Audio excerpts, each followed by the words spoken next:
que se encuentren muy bien. A continuación, les voy a leer un fragmento de la primera parte del capítulo 1 del libro It de Stephen King, en donde nos relata la parte donde Georgie va detrás de su barquito y tiene un encuentro trágico con Pennywise el payaso. Espero que disfruten esta lectura. Cierren los ojos, usen auriculares, relájense, relájense, relájense. Y esto dice así. Y allí estaba, persiguiendo su barco de papel por el lado izquierdo de Witchman Street. Corría deprisa, pero el agua le ganaba y el barquito estaba sacando ventaja.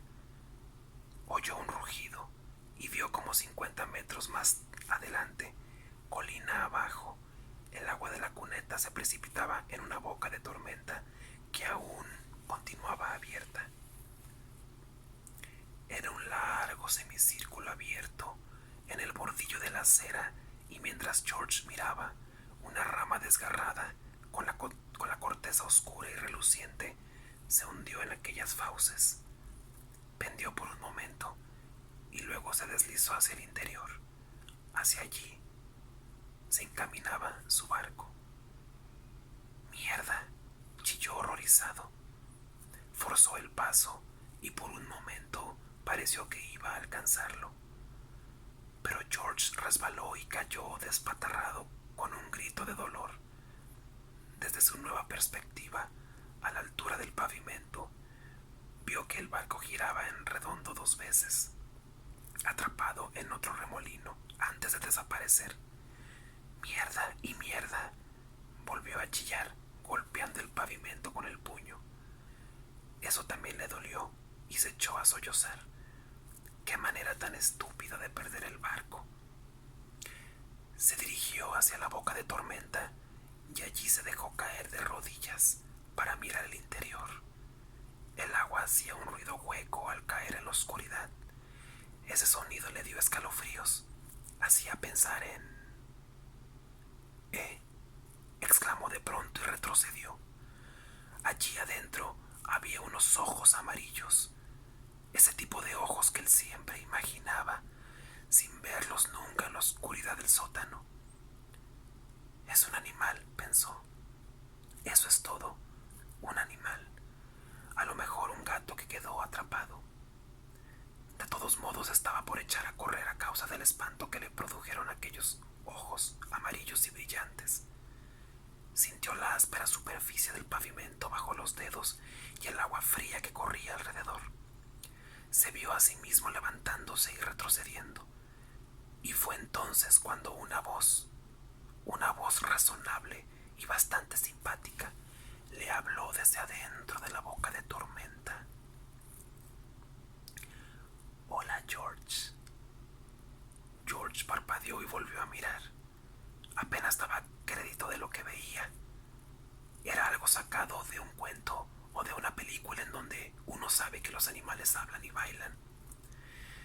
Si hubiera tenido 10 años más, no habría creído en lo que estaba viendo.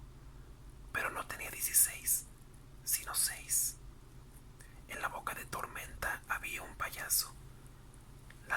La luz era suficiente para que George Denbrough estuviese seguro de lo que veía. Era un payaso, como en el circo o en la tele.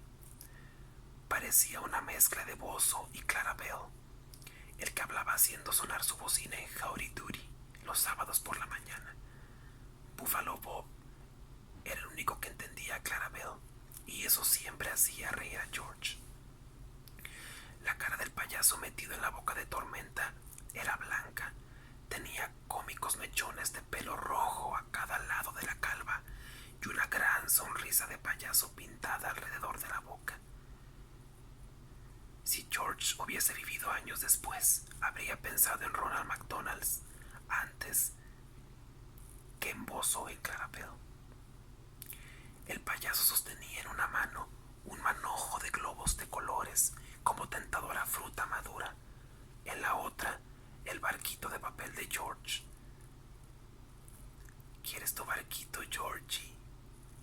payaso sonreía. George también sonrió sin poder evitarlo. Sí, lo quiero. El payaso se echó a reír. Así me gusta. ¿Y un globo? ¿Quieres un globo? Bueno, sí, por supuesto. Alargó la mano, pero de inmediato la retiró. No debo coger nada que me ofrezca un desconocido, lo dice mi papá. Y tu papá tiene mucha razón, replicó el payaso sonriendo. George se preguntó cómo podía haber creído que sus ojos eran amarillos si eran de un azul brillante como los de su mamá y de Bill.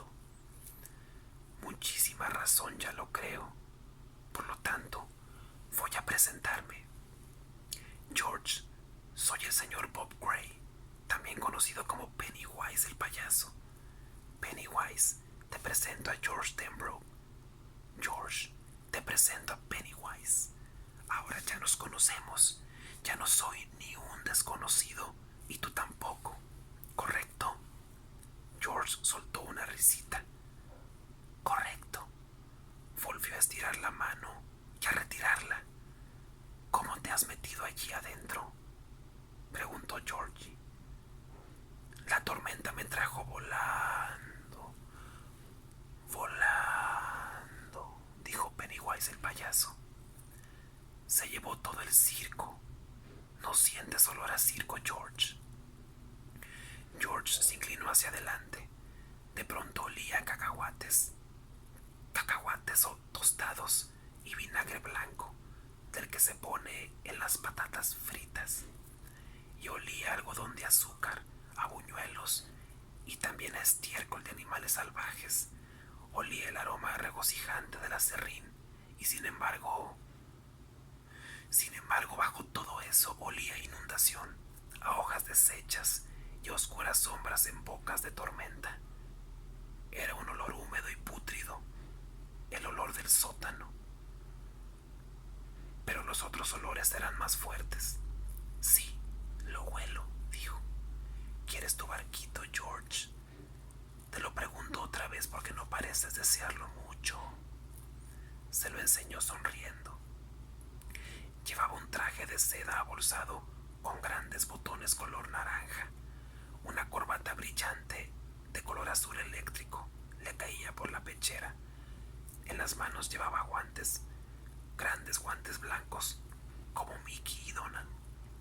Sí, claro, dijo George, mirando el interior de la boca de tormenta. ¿Y un globo? Los tengo rojos, verdes, amarillos, azules. ¿Flotan? ¿Qué si flotan? La sonrisa del payaso se acentuó. Oh, sí, claro que sí. Flotan. También tengo algodón de azúcar. George estiró la mano. El payaso le sujetó el brazo y entonces George vio cómo la cara del payaso se convertía en algo tan horripilante como lo peor que había imaginado sobre la cosa del sótano. Parecía un dulce sueño. Lo que vio destruyó su cordura de un zarpazo. Flotan, croó la cosa de la alcantarilla con una voz que reía como entre coágulos. Sujetaba el brazo de George con su puño grueso y aguzanado. Tiró de él hacia aquella horrible oscuridad, por donde el agua corría y rugía y aullaba, llevando hacia el mar de los desechos de la tormenta. George intentó apartarse de esa negrura definitiva y empezó a gritar como un loco hacia el gris cielo otoñal de aquel día de otoño de 1957. Sus gritos eran agudos y penetrantes, y a lo largo de la calle la gente se asomó a las ventanas y salió a los porches. Flotan, gruñó la cosa. Flotan, Georgie. Y cuando estés aquí abajo conmigo, tú también flotarás. El hombro de George chocó contra el bordillo. Dave Gardner, que ese día no había ido a trabajar al showboat debido a la inundación, vio solo a un niño de impermeable amarillo, un niño que gritaba y se retorcía en el arroyo mientras el agua lodosa le corría sobre la cara haciendo que sus alaridos sonaran burbujeantes. Aquí abajo todo flota, susurró aquella voz nauseabunda, riendo, y de pronto sonó un desgarro y hubo un destello de agonía, y George Denbrough dejó de existir.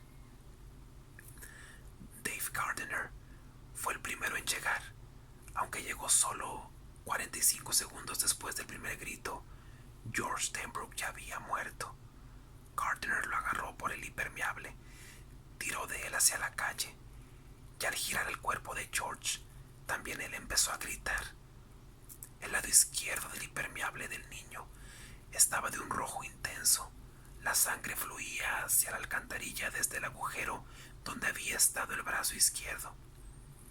Un trozo de hueso, horriblemente brillante, asomaba por la tela rota. Los ojos del niño miraban fijamente el cielo, y mientras Dave retrocedía tropezones hacia los otros que ya corrían por la calle, empezaron a llenarse de lluvia. Era alguna parte del interior de la boca de tormenta que ya estaba casi colmada por el agua.